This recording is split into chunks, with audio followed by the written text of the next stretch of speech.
Hello everyone, welcome back to my channel. I always keep my word, okay? I got this new series I started. I might start a new channel, okay? We gonna see though. After I post my 3 other pages, I'm gonna see should I start 2 more new pages, okay? I really feel like I need to though for this, okay? So this is articles that you have to know about certain people, okay? This one is going to be about Gina Hall, aka Bloody Mary. But when she was younger, she went by a little girl named Mary Bell, okay? This is her as Mary Bell, okay? They called her at that time, aka the tiny side strangler. Okay, if you say strangler in an article, that means lynching, hanging them, okay? But it's spelled Tyneside. I tell you, she always been out to get me, okay? She is classified as a homicide. Her characteristics was she was a juvenile at 11. Number of victims at that time was 2, which was Emmett Till and my ex-husband Emmett Till, my first husband, and my son George Stanley. Okay, date of murders is May the 25th, 1968. Look it up. Add it up. And July the 31st, 1968. Okay. Then she got out of her sister when I did the surgery or whatever. Okay. Date of arrest was August the 1st, 1968. Date of birth is May the 26th, 1957. Okay. Victim profile is Martin Brown, 4, which was Emmett Till. And Brian Howe, 3, my son. George, though. Method of murder is strangulation. Okay. Location, Newcastle upon Tyne and Ware, England, United Kingdom. Okay. That's their shit, okay? That's the white supremacist shit, okay? They just moved over here to the United States. The status is convicted of manslaughter on the grounds of diminished responsibility, her responsibility, because she's part of the white supremacists, on December the 17th, 1968. Sentenced to be detained at Her Majesty's pleasure, released in 1980. Okay? So let's read. Mary Flora Bell was an 11-year-old monster who caused a sensation in 1968 when she killed 2 small boys in Newcastle upon Tyne. Martin Brown, 4 years old, was found asphyxiated, ASPHYSIATED, lynched in a derelict house, 85 Street, Margaret's Road, in the Scotswood district of Newcastle, on Saturday, 25th May 1968. A local nursery school was broken into a couple of days later. Police investigated the incident, found 4 notes, one of which referred to the death of Martin Brown. Okay? She used to always leave us notes, okay? On 31st July 1968, Brian Harry, age 3, was found dead on race ground off Scottwood Road. He had been strangled and his body had numerous small cuts on it. The police, or they could be about George. The police launched an investigation that took in the interviewing of 12 hunted children. 2 girls, Norma Joyce Bell, which is her friend's sister, the Black Dahlia Ash. I do got one on her as well. Hers gonna be hard, but we gonna figure it out. And Mary Flora Bell, no relation to each other, okay, because she was in a mirror. Gave answers that were suspicious or evasive. Each was questioning several times and changed their stories twice. Eventually, each accused the other of squeezing Brian Howard's throat, and Mary accused Norma of making the cuts on his body with a razor blade. Both girls was arrested on August 5th, 1968, and when charged with murder, Mary replied, "That's all right by me." Mary Bell was born on May the 26th, 1957, to Betty Bell. Her mother, her grandma is Caroline Bryant, but her mother fake name, Betty Bell, a 17-year-old prostitute who later married Billy Bell, yes, Uncle Sam, an armed robber and career criminal. Mary was raised in a depressive area. When you see robbery, that means kidnapping people, basically. And had a reputation for theft, vandalism, and attacking other children. At their trial at the Moot Hall in December 1968, Mary was very confident and self-possessed. Okay? Yes. Both, because what they nation is, white supremacists. I got an episode like that on Family Guy when Laura woke up from her coma when Stewie killed her and she met a white supremacist and they had their own nation. Yeah. Both girls admitted breaking into the school, my family school. And cause I told you all my siblings, all my families, all my uncles, all that, we all was homeschooled. Like there was no such thing in school. Okay, until 1996 or 95 or whatever.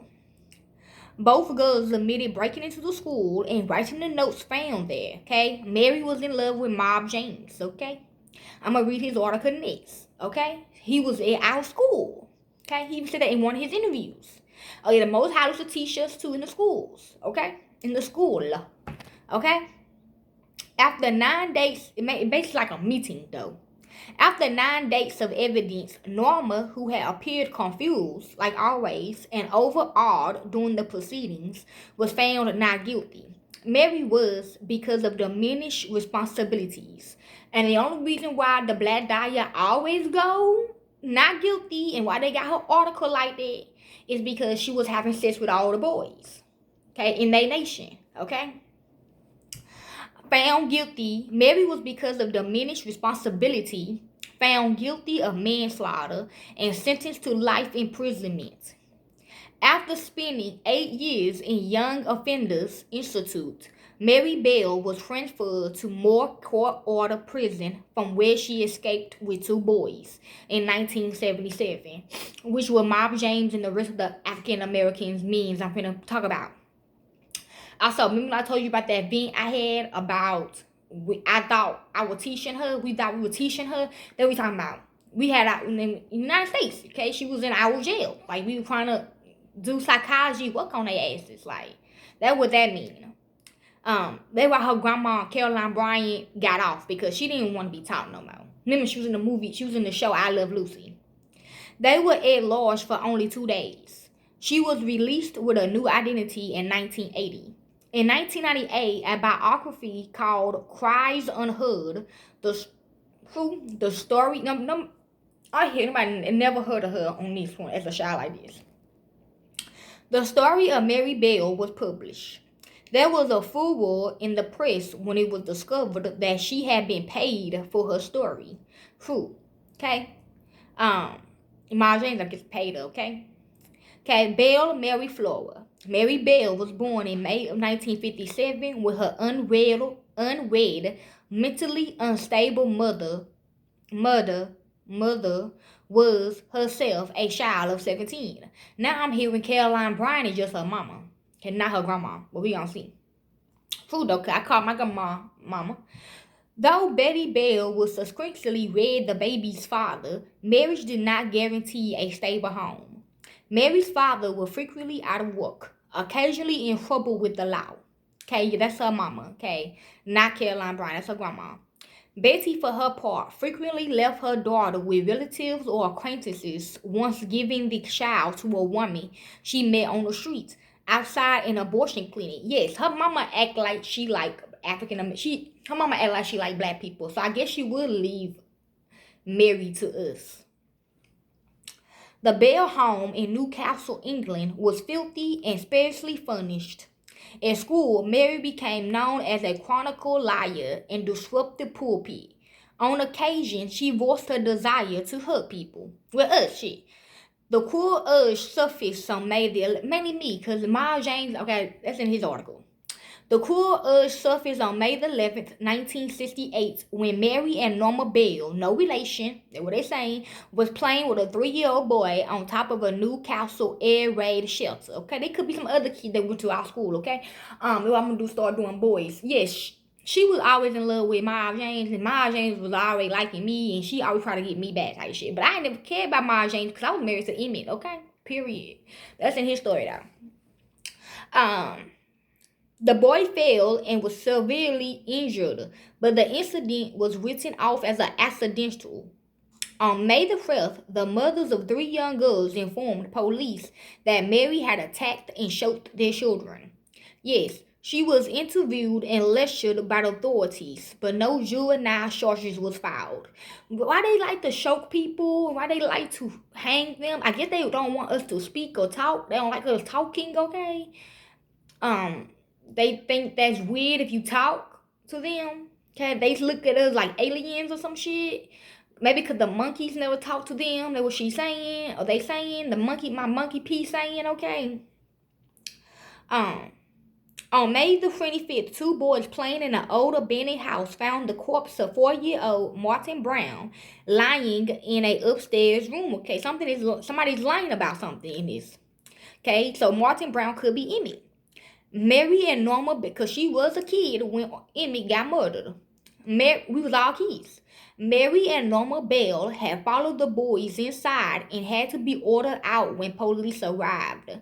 With no obvious cause of death, it was assumed that Martin Brown had swallowed pills from a discarded bottle found nearby. On May the 26th, Norma Bell's father caught Mary choking his 11-year-old daughter. He slapped her face and sent her home. I think she did choke me. I don't know. Later that day, a local nursery school was vandalized. Babies did go missing, but we found them. I don't know. Police discovered notes that read, "Fuck FUCH of we murder, wash out, Fanny and faggot. And we did not murder Martin Brown. Fuck of you bastard." That's how she typed. That's how she write too. 4 days later, Mary Bell appeared at the Brown residence, asking to see Martin. Reminded of the tragedy, she told his grieving mother, "Oh, I know he's dead. I wanted to see him in his coffin." See, this about Emmett Till. Because Emmett died before Martin. Martin was a kid too. On May the 31st, a newly installed burglar alarm at the vandalized nursery school brought patrolmen rushing back to the scene where they found Mary and Norma Bell loitering beside the building. Both girls frequently denied involvement in the previous break-in, and they were released to the custody of their parents. Okay. 2 months elapsed before the disappearance of 3-year-old Brian Howell in Newcastle. An immediate search was mounted, and Mary Bell told Brian's sister, because I think one of Caroline's brother is named Brian, that he might be playing on a heap of concrete blocks that he had been dumped out on a nearby vacant lot. In fact, he was discovered there among the tumbled slabs, but he was dead. A victim of manual strangulation, legs and stomach mutilated with a razor and a pair of scissors that police recovered at the scene. Okay, tell you how they did Emmett in his story. Well, it's not really his story, it's Caroline Bryan's story, but I'm going to be talking mostly about him though, since they're always talking mostly about him in her story. A medical examiner suggests that the killer might have been a child since relatively little force was used. Detectives started circulating questionnaires among the local children, asking suspects to account for their movements at the time of Brian's death. Answers from Mary and Norma Bell was inconsistent. Yet they were turning them into zombies. And while they come to our school, they was just drop dead, okay? That's why they got that on there. Or her uncle, her daddy, go by different names, okay? Brought in for questioning. While Mary claimed that she had seen an older boy abusing Brian, Norma soon broke down and told of watching Mary kill the boy. That's also another reason why, too. Because the bad guy, y'all thought she was better than... Well, they treated bad guy better than Gina, kind of, because... I don't know. I guess because she was a human and Gina was in a mill with shit. I don't know. At trial in December 1968, Norma was acquitted of all charges, while Mary Bell was convicted on 2 counts of manslaughter. Described by court psychiatrists, which is me, as intelligent, manipulative, and dangerous, who she is, Mary proved herself a problem inmate. In 1970, she fabricated charges of indecent assault against one of her warders, but the man was acquitted in court. In September 1977, and when Emmett Till died, she escaped from Moorcourt Court Open Prison with another inmate. But the runaways were captured 3 days later. In the meantime, they had met two boys with whom they spent the night, a circumstance, see, that placed the egocentric Mary back in tabloid headlines, offering a blow-by-blow account of how she gave up her virginity. Okay, to Mara James. Mary Flora Bell, okay, like I said, is a British woman who was convicted in December 1968 of the manslaughter of two boys. Martin Brown, age 4, and Brian Harry, age 3. Bell was 10 years old when she killed Brown and 11 when she killed Harry, making her one of Britain's most notorious child killers. Early life, okay? We're talking about, so she was doomed. She was doomed to kill a child when she got older. Early life. Bell's mother, Betty, was a prostitute who was often absent from the family home, traveling to Glasgow to work. Mary was her first child, born when she was 16 years old.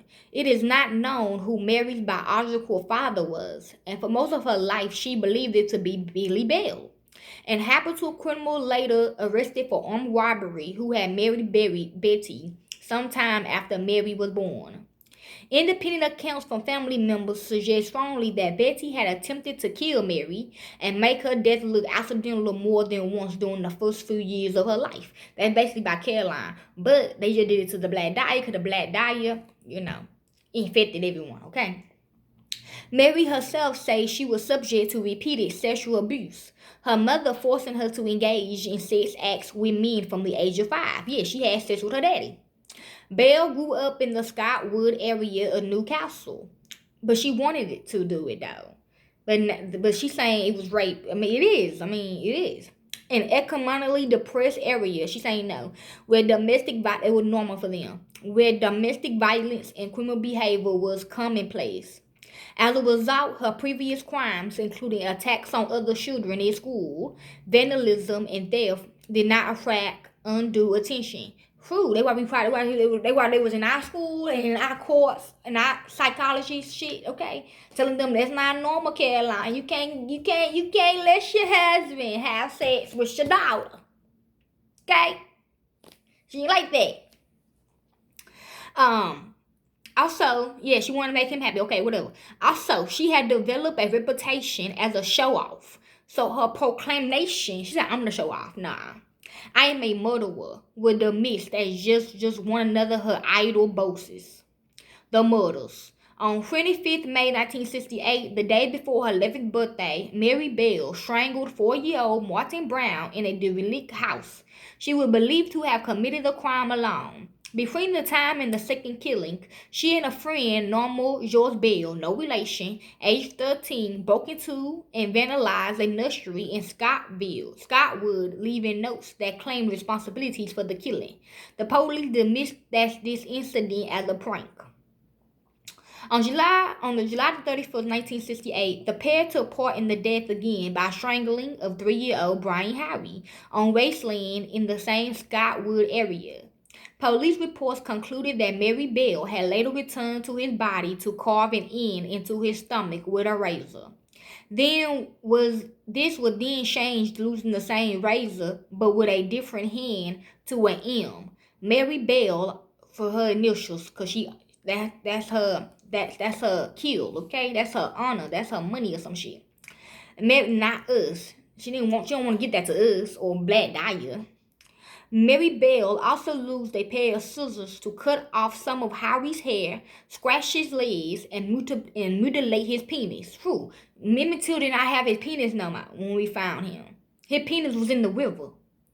As the girls were so young and their testimonies contradicted each other, the precise details of what happened had never been entirely clear.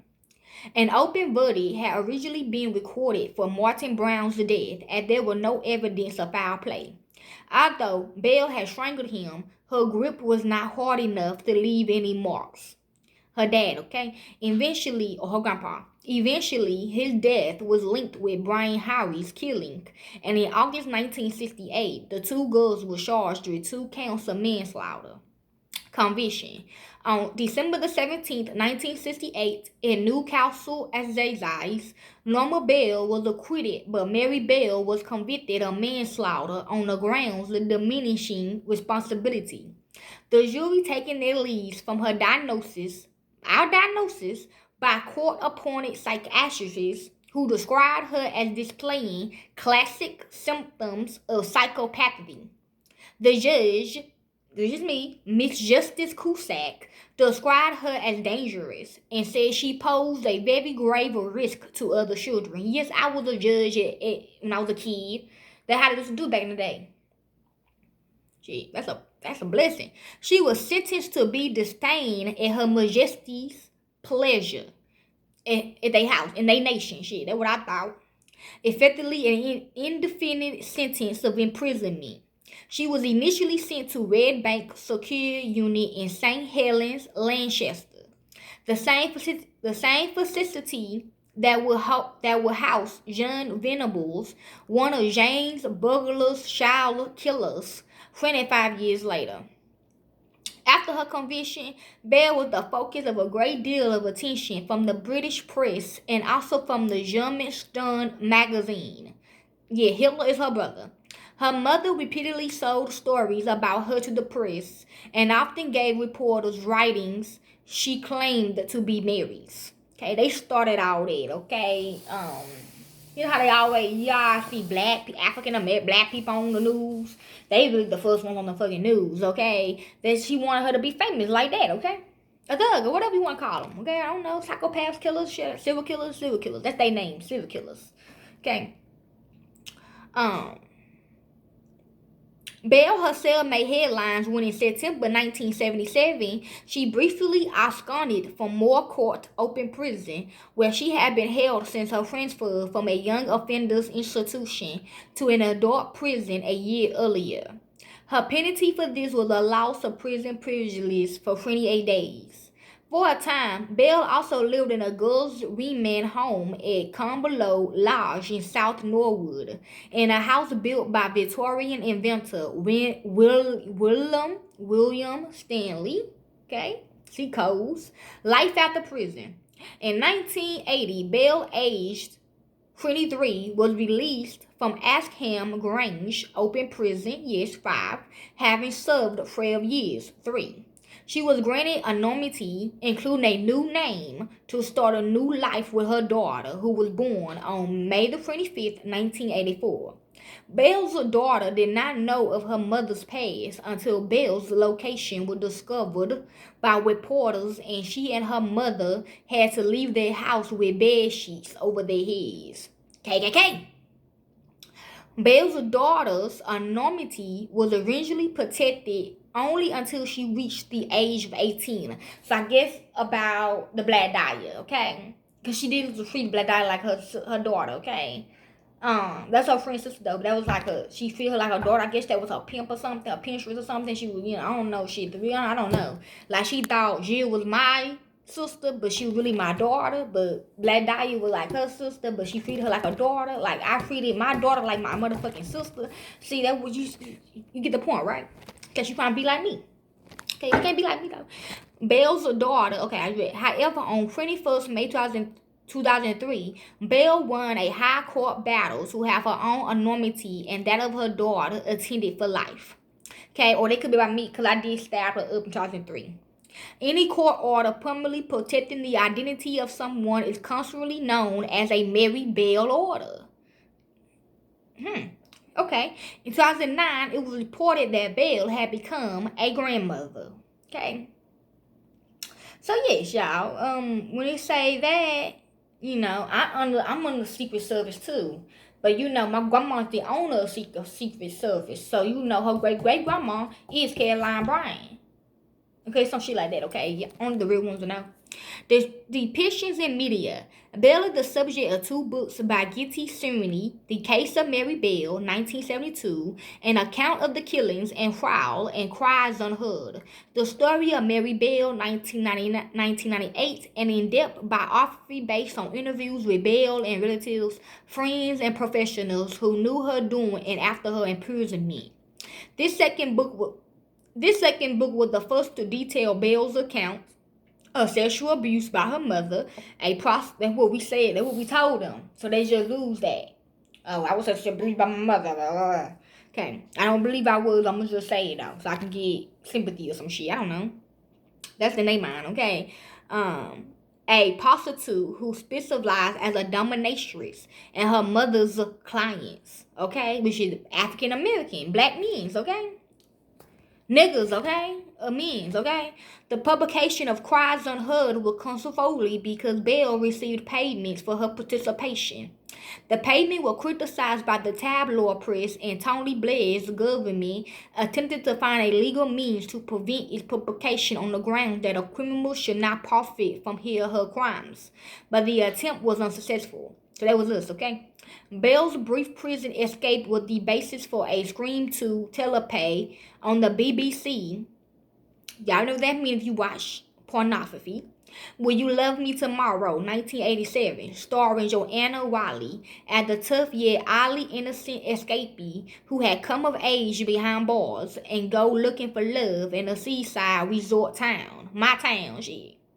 Bell's case, as well as the murder of James Bugler, was used as the basis for a 1999 episode of Law and Order entitled Killers with a Z.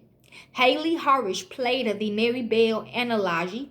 The story was reprised in 2010 episode of Law and Order UK entitled Broken. Bell's case was also used for the basis for an episode of the short-lived 2005 series. The Inside entitled Everything Nice, Janetta McCurry played the Mary Bell analogy. The Young Blood episode of Deadly Women on the Investigation Discovery Channel also depicted the Bell case. Bell was also the basis for several songs written by extreme metal band Macabre on their 1993 album Sinister Slaughter, and is also the subject of the Perfume Genius song Look Out, Look Out. See, these are warnings. The cinema industrial artist Monty Kazaya named one of his songs after Bell. Bell's case was the basis for a short story titled Blue Eyes by Jay Castleberg that aired on Pusa Bar on September the 2nd, 2011. Yes, she got blue eyes. Child killer Mary Bell becomes a grandmother at 51, but all I have left is grief, says victim's mother. Okay, child killer Mary Bell has become a grandmother. It emerged yesterday. Bell became notorious at 11 after codes, okay, right, she needs to do that, after being convicted of strangling two small boys solely for the pleasure and excitement of killing. Now, 51, the woman at the center of one of the most sensational trials of the 20th century, which is now, later won a court order giving her the right to immunity for life. Okay, I don't know what the fuck that means. The ruling is similar to those protecting the identities of Maxine Carr, girlfriend of Soham, murderer Ian Huntley, and John Jennifer and Robert Thompson, who killed 2-year-old James Bugler in 1993. The identity of Bell's 24-year-old daughter will also remain a secret until her dying day. I think her favorite daughter, Summer, wear my mask at Cardi B. The order protecting her has been updated by the High Court in London to include Bell's grandchild, who was referred to as Z. My daughter Zaya. See how they playing it. Last night, June Richardson, 64, my grandmother, whose 4-year-old son, Martin Brown, was suffocated by Bell, said, "A child is a blessing. She took my blessing and left me with grief for the rest of my life. I hope when she looks at this child, she remembers the two she murdered her. Yes, I will never see a grandchild for my son." What she do? I hope every time she looks at this baby, she realizes what my family are missing out on because of what she had done. Bell was convicted of manslaughter in December 1968 for suffocating Martin and Brian Harry, 3 in Newcastle. Martin Scott William Newcastle was found dead in the DeVille house while Brian's body was discovered on race ground 2 months later with the letter M carved into his stomach with scissors. Bell's fellow accused, Norma Bell, 13, a neighbor who was not related to her, was acquitted. Okay, well, they could be by me. Shit, I could be Norma Bell, but I don't think I am, though. During the trial, Norma gave evidence. Okay, it could be me because I was like my people lawyer, you know. During the trial, Norma gave evidence describing how Mary had ignored her pleas to stop hurting Brian Harry as she strangled him. The jury ruled Bell was suffering from diminished responsibilities and therefore not guilty of murder. She received life in detention but was released at 23 and given a fresh identity to protect her daughter when she was born 4 years later on May the 25th, 1984, 16 years to the day after Martin died. She had three assumed identities, okay? Mary Bell, Mary Price, Bloody Mary shit, Gina Hall shit, I don't know, okay? I'm gonna take Mary Bell and Mary Price and Mary Bloody Mary in all three accounts because they all got the same Mary, okay? So I guess to, Gina, she had, okay, 5 times after being identified. In 1998, she was paid a reported $50,000 for collaborating with author Gitty Sereni's book, Cries, Unheard, which detailed her life. She was tracked down, aiming calls for her right to anonymity to end. But in 2003, the double child killer and her 18-year-old daughter was granted the right to live anonymously for the rest of their lives after a high court ruling that outraged her victims' families. Miss Richardson said, "It's all about her and how she has to be protected. As victims, we are not given the same rights as killers." Okay? Okay, Brian Harry had no mother, so she won't be missed. Mary Bell, that's what she said. Or by my son George. Are you looking for your Brian? Asked Mary Bell. Brian's sister Pat was worried about the missing toddler who should have been home by now. A small 3-year-old boy with fair hair. Brian Harry Lucy played close to home. Mary and her, which is Apple Fisher, her great great grandpa. Mary and her best friend Norma, now yeah, that's by Black Diet, not me, eagerly offered to help search for him. They led Pat through the neighborhood, looking here and there, all the while knowing exactly where Brian was. They crossed the railroad tracks to the industrial area where the kids of Scottwood often played among construction materials, old cars, and dangerous wreckage. Pat was worried. Only a few weeks little Martin Brown was found dead inside of a condemned house. Mary pointed to some large concrete blocks. Yes, we actually found. Okay, we only, like I said, we only found Emmett Till. They only gave us Emmett Till head. Okay, we don't know what the fuck we did. We don't know what the fuck they did with his body until last year. Well, this year, actually, in January of this year, when they broke into my house, they gave me my grandma head and they gave me Emmett Till body.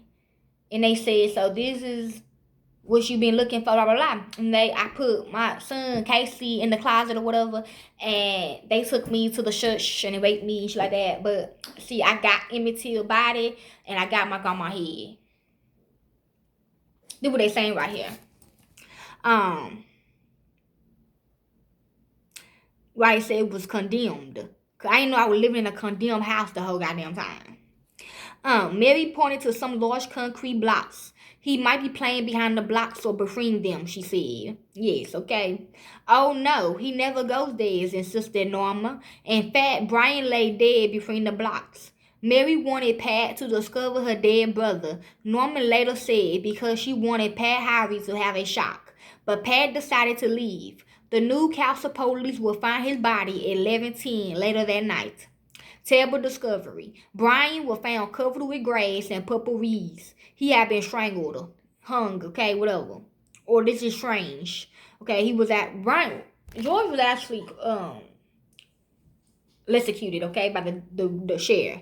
There was puncture marks on his thighs and his puncture marks. Remember I told you that Albert Fisher's a vampire. He bit my son blood to taste his blood to see if he was slow.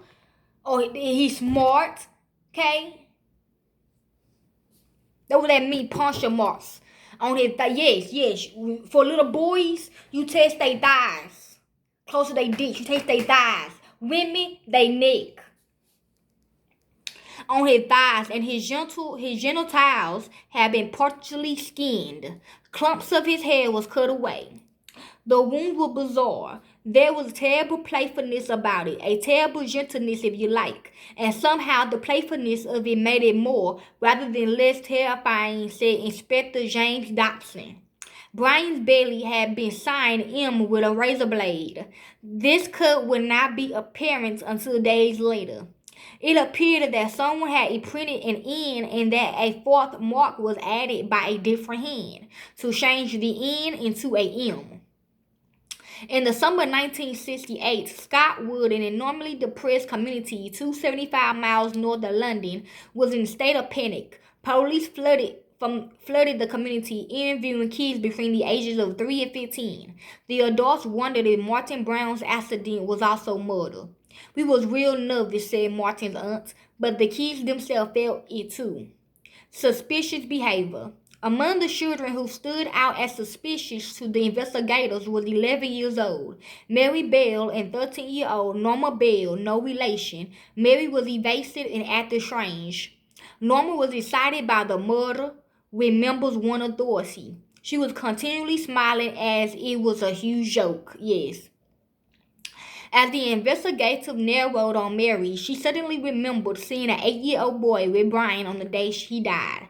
The boy hit Brian for no reason, she claimed. She had also seen the same boy playing with broken scissors, but that boy had been at the airport on the afternoon Brian died. By revealing that she knew about the scissors, which was confidential evidence, Mary implicated herself. She described them exactly like silver-colored and something wrong with the scissors, like one leg was either broken or bent. It was becoming clear that either Mary, Norma, or both had seen Brian die, and one of them was probably the killer. Brian Harvey was buried on August the 7th. Detective Dobson was there. Mary Bell was standing in front of the Harvey's house when the coffin was brought out. I was, of course, watching her, and it was when I saw her there, and I knew I did not dare risk another day.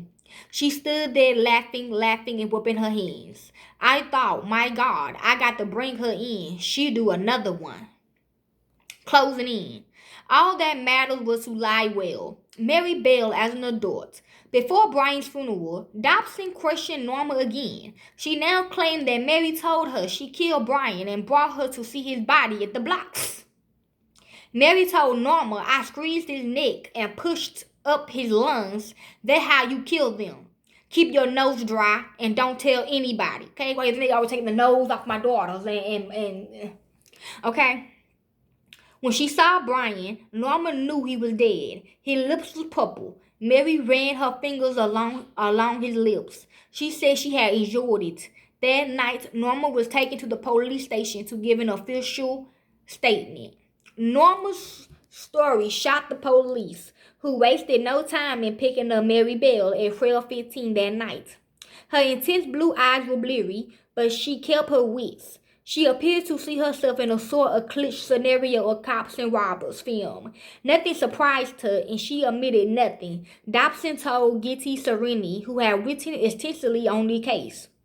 I had reason to believe that when you were near the blocks with Norma, said Dobson, a man shouted at some children who were nearby, and you both ran away from where Brian was lying in the grass. This man will probably know you. He will have to have good eyesight, she responded. Why would he need good eyesight? Dobson said, ready as a cashier in a lie. Because he was, Mary said after a moment, clever to see me when I wasn't there. She stood up. I am going home. This is being brainwashed. But adoption, see us, they saying we brainwashing them, but they brainwashing us. Okay, whatever. The reason why they like to kill us, because they want to see what our body look like. I mean, they want to see what's so unique about us? I guess shit, I don't know.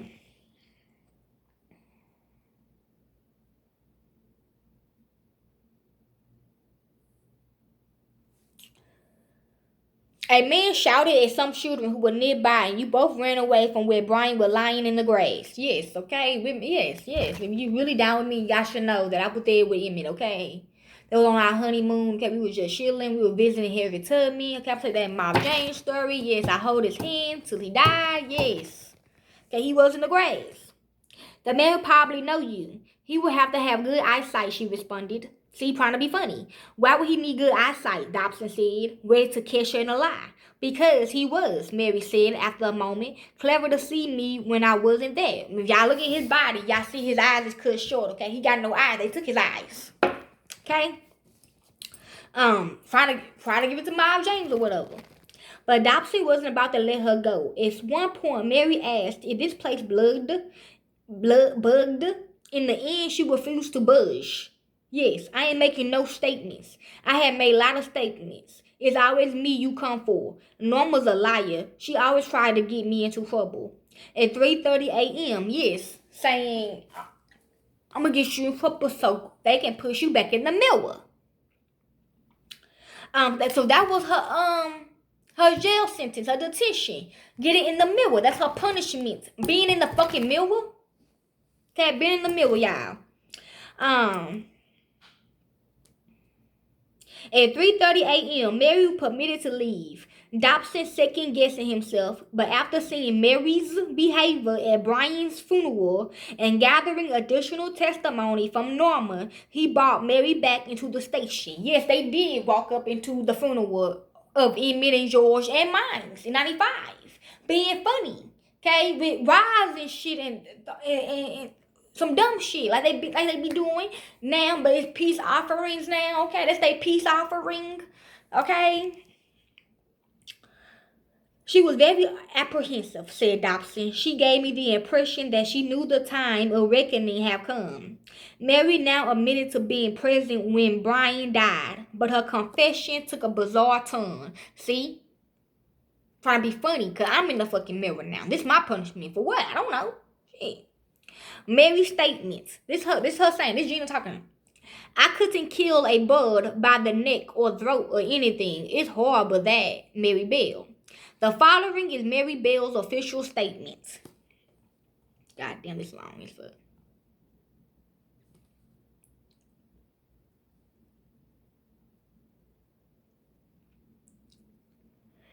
I wish to make a statement. I just want to write down what I have to say. I have been told that I need not say anything unless I wish to do so. But that whatever I say may be given in evidence. Signed, Mary F. Bell. Okay. This is all I'm going to say. This is all I'm going to talk about.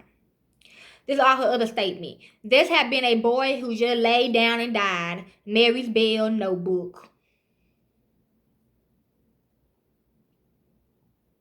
I wanted to see him in his coffin. Okay? Murderous messages. Look out there, or murder was about. Note found in vandalized nursery. I murder so that I may come back. Fuck of F-U-C-H of we murder. Wash out Fanny and faggot. We did murder Martine Brown. Fuck of you bastard. You are Mickey. You are Micey. Because we murder Martine, go Brown, you BT, look out there, or murder was about by Fanny and Oliver Faggot, you schools. Okay? Murder isn't that bad. We all die sometime anyway. Mary Bell to one of her guards. Marv James. Well, that was a very naughty thing to do, wasn't it? To think of killing little boys and girls and talk about it? Question mark. Why? How you think snitching was booked? Prosecution question to Norma Bell. Okay, her testimony. This all her testimony. I'm not gonna read all this. Nobody is, only me. Thank you. What would be the worst that could happen to me? Would they hang me? Mary Bell. He called me a murderer and I grabbed his head and smashed his face into his dinner. Mary Bell. Mary has made herself into two people for her own sake. Mary's probation officer. Take that thing away from me. Betty Bell responding to the birth of her daughter Mary, Mary's mother, when I got her ass out of her sister. Manipulation of people is her primary aim. Dr. Resbury, after examining young Mary, did she outgrow her need to kill? No. But what I want most of all is a normal life, Mary Bell. Okay? Perhaps the value of Cries Unheard is the attempt to unravel the whys of violent behavior in children, which is becoming an alarmingly common occurrence. In some ways, Mary Bell is an anomaly. She strangled her victims with her hands, instead of the now alarmingly typical shooting spree. Whether Mary's story can prevent the abuse of other children remains to be seen. It is an extraordinary cautioning tale of a child's capacity for violence. If it is true that children are blessed with an intentional goodness, it can also be a very fragile blessing, okay?